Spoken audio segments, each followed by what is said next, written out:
Hey, this is Matt. Welcome back to the channel, guys. In this video, I'm going to be talking about Machine Gun Kelly and his hair transplant, maybe even hair transplants, later about that, and things that he has done in the past to bring his hair back. Because if you know him, if you knew this guy, you probably know how his hair used to look like when he was in his early 20s, and now it just looks much better. So we'll get into these details very soon. But before we start, this video has been brought to you by GoFiber. These are hair building fibers which can help you mask any thinning areas, any patchy areas on your scalp. So make sure you check out the link in the description below. If you are interested, visit gofiber.com, get a free sample of your choice and see if you like them. Okay, so welcome back once again. This is hair loss and hair transplant related channel where I like to discuss these topics all year round. So if you are new, make sure you subscribe to this channel. Check out my free Facebook group, Hair Transplant Experiences, with over 1,800 members in it already, guys. Thank you for that. Check out mattdominance.com as well, where you can find many useful guides, articles, information on how to get the hair transplant the proper way, how to end up with a successful hair transplant in 2021. So check this out. There's a bunch of guides, free ebooks, things that you can benefit from. Now let's come back to Machine Gun Kelly and how he was able to come from like Norwood 3 with this like mohawk type of hair loss, with points of hair loss recession being very high on both corners, to this. Just 2 years later, I guess. Look at that hairline. I mean, it looks dense. There are no double grafts, no very robust follicles, which would make this transplanted hairline like more apparent. Even this area, which is like the reconnection with the hairline and the temple here. So this is usually the area that many hair transplant doctors still struggle with, and they cannot like really properly blend it. In his case, luckily, it does look very flawless, because usually if the hair transplant hasn't been done so natural, you see that these points here are messed up. They don't look natural. We have seen something similar with what was his name, Xherdan Shaqiri, the soccer player. It wasn't so fine here at this point. Okay, it was much better done with Machine Gun Kelly here. And on top of that, we can also see him with this very natural and very full looking buzz cut. Look at that. This one is from 2019, so it's like 2 years ago, and look at that.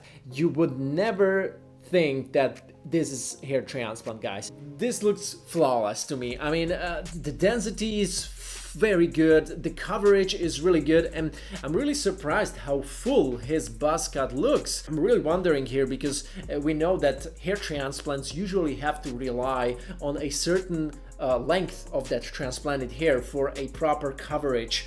You know, usually if the transplanted hair is very short, it makes it look more obvious. It doesn't look so natural. I mean, it can look natural, but it doesn't look so full, and you need to additionally use fibers or scalp micropigmentation. But in his case, it just looks really good, even when his hair is, you know, buzzed shorter. And I also found these photos here, which you can see here, also very natural looking hair here. I mean, I'm really surprised how his hair transplant turned out, actually, and this is a really natural result. And that's how we can really tell that a hair transplant looks natural, when the transplanted hair, which is here and here, blends like properly with the hair in the frontal forelock, which was non-transplanted. This area was non-transplanted. Now, do I think that this hairline is a result of one hair transplant procedure only? No, I don't think so, because if we take a look at this photo, for example, which is clearly already after his hair transplant, or at least first hair transplant, because we can see the definition in the new hairline shape,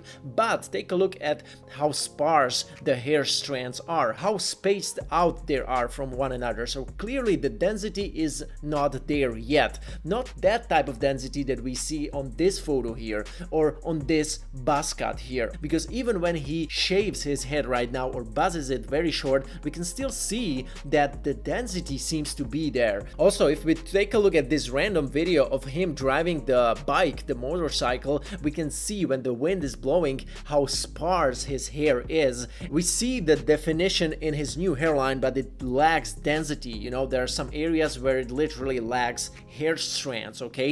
That's why I think that during the second hair transplant, he got some additional dense packing done, not just around his hairline, but also around the left, right corner, also the frontal forelock, and that made his whole frontal third much more dense looking.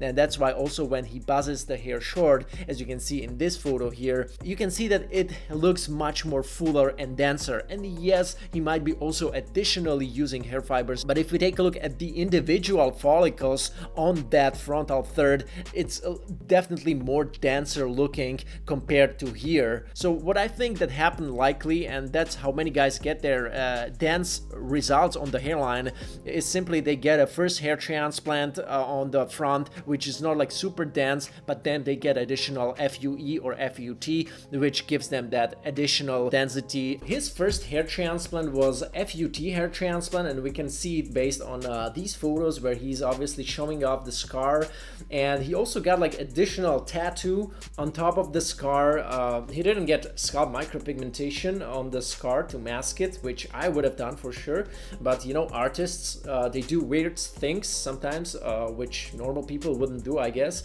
but nonetheless, no judgment. He got some scar on top of that. He also is shaving this area on his scar in this like rectangular way, if you can see here. At first, it seemed to me as if they would not only do the, you know, strip surgery here and extract the hair via FUT, but additionally do like this FUE, follicular unit extraction, from this, you know, rectangular area, which it seems to be shaved everywhere. On every photo of his scar, I see this area to be like shaved. So I was like, dude, did you got like some FUE extracted from this little rectangle? It doesn't seem like that, right? Because the follicles are there, they're just like shaved. Weird, right? But that's how it looks. So he only got like FUT from here, which I suppose was around 2,500 grafts. This is like my estimation if we take a look at his before situation and after situation, and also assume that the area in the frontal forelock wasn't touched. There was no transplantation done, in my opinion at least, because if we take a look at the photo here, we see that the forelock area is pretty thick. The existing hair is still pretty thick, and in order to avoid potential shock loss from the hair transplant, as a result of implanting way too many follicles on 1 square centimeter or 1 square inch of the scalp, and thus, you know, starving some of them off of blood supply. It seems like this guy might have also done some additional FUE hair transplant, because if we take a look at this video clip, you can check out the clip. I think I'm okay, and I don't want to play it here because I want to avoid like potential like copyright strike,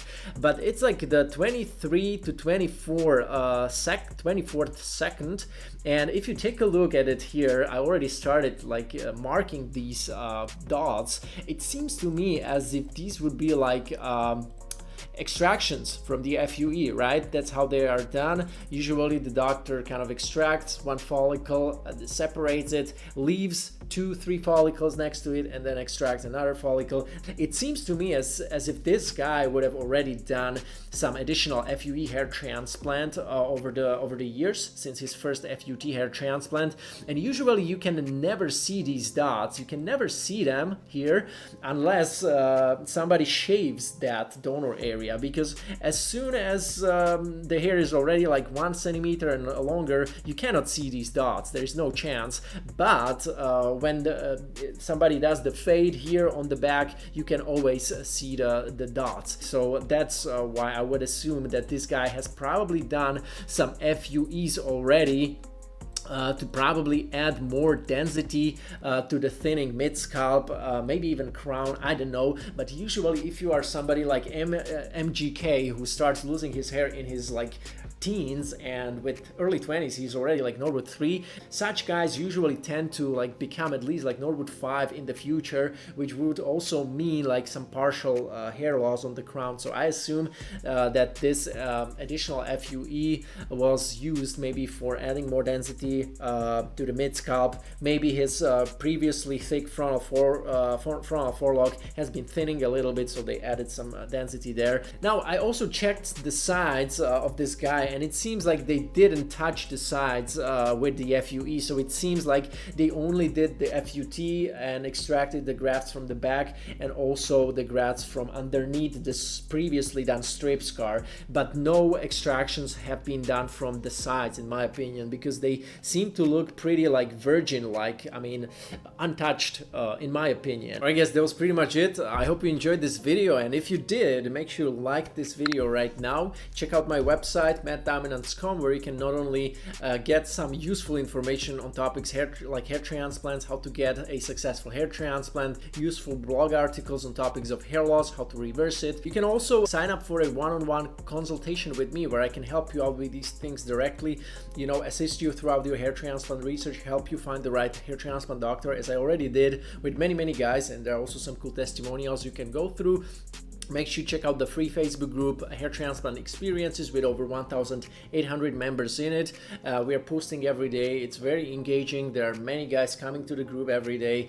I'm really thankful for that, by the way. So these are all useful things that you can do. And other than that, I hope you really enjoyed this one, and I'm gonna see you in another video.